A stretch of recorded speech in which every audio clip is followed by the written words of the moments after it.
Bank Indonesia akhirnya memangkas suku bunga acuan atau BI rate sebesar 25 basis points menjadi 5,5%. Suku bunga deposit facility juga turun menjadi sebesar 4,75% dan suku bunga lending facility turun menjadi 6,25%.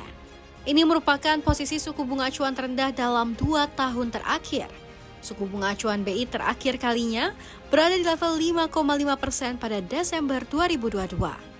Dengan penurunan suku bunga ini, Bank Indonesia akhirnya mengakhiri suku bunga di level 5,75% selama 4 bulan beruntun atau sejak Januari 2025. Gubernur Bank Indonesia Peri Warjio menjelaskan keputusan tersebut konsisten dengan perkiraan inflasi 2025 dan 2026 yang rendah dan terkendali pada 2,5% plus minus 1%, mempertahankan nilai tukar rupiah, dan mendorong pertumbuhan ekonomi yang berkelanjutan.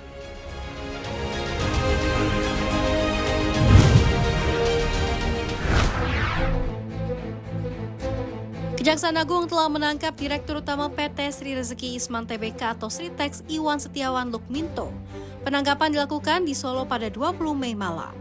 Kepala Pusat Penerangan Hukum Kejagung, Harli Siregar mengungkapkan, Iwan Setiawan Lukminto telah dibawa ke Kejaksaan Agung Jakarta untuk diperiksa sebagai saksi.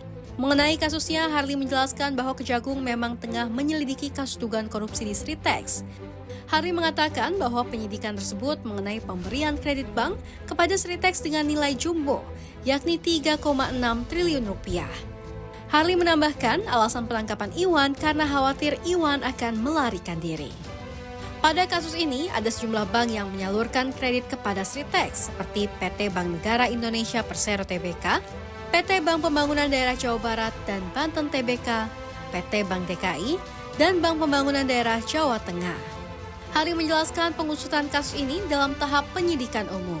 Kejagung telah menyidik kasus ini sejak 2024.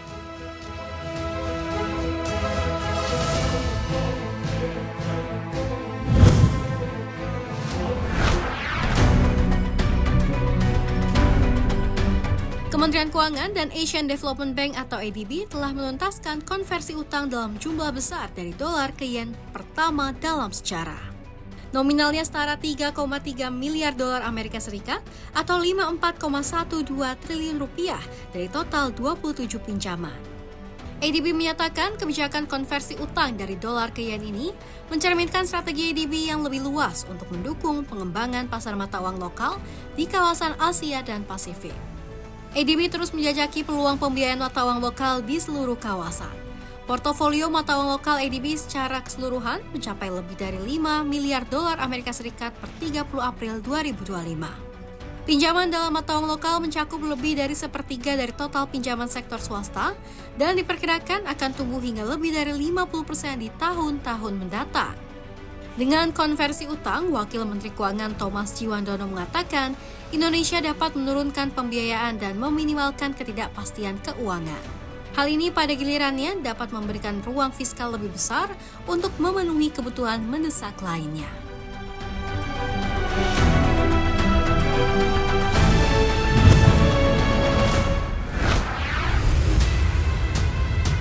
Menteri Energi dan Sumber Daya Mineral Bahlil Lahadalia menyebut, pemerintah akan melelang 60 wilayah kerja atau WK atau blok minyak dan gas bumi atau migas baru dalam 3 tahun ke depan.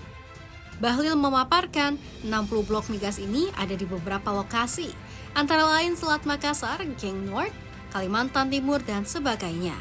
Bahlil mencontohkan di Natuna bahkan memiliki cadangan minyak hingga 30.000 barel. Hal ini menurutnya menunjukkan cadangan RI luar biasa. Bahlil menyebut lifting minyak pada 2024 hanya sebesar 580.000 barel per hari.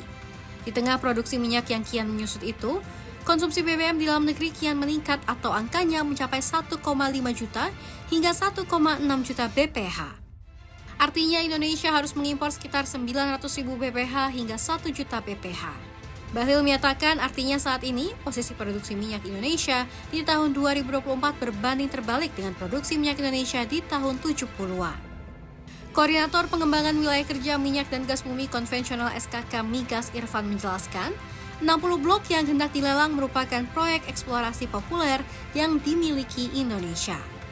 Sebelumnya, Kepala SKK Migas Joko Siswanto menjelaskan ada 25 kontraktor kontrak kerjasama atau KKKS Migas Dunia yang melirik potensi Indonesia. Saat ini ia menyebut ada sekitar 128 cekungan migas di Indonesia.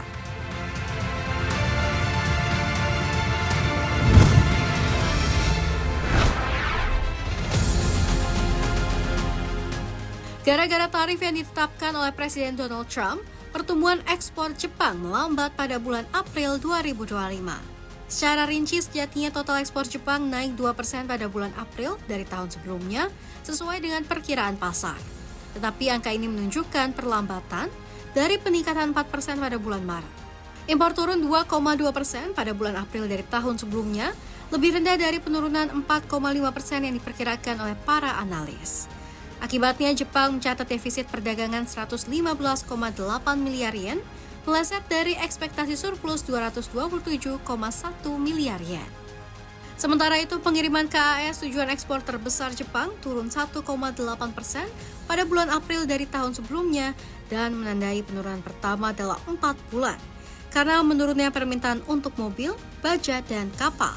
Tercatat ekspor mobil KAS turun 4,8% karena dampak kenaikan yen dan penurunan pengiriman model kelas atas. Sementara ekspor ke Asia naik 6%, ekspor ke China turun 0,6% karena permintaannya lemah untuk mobil dan suku cadang elektronik.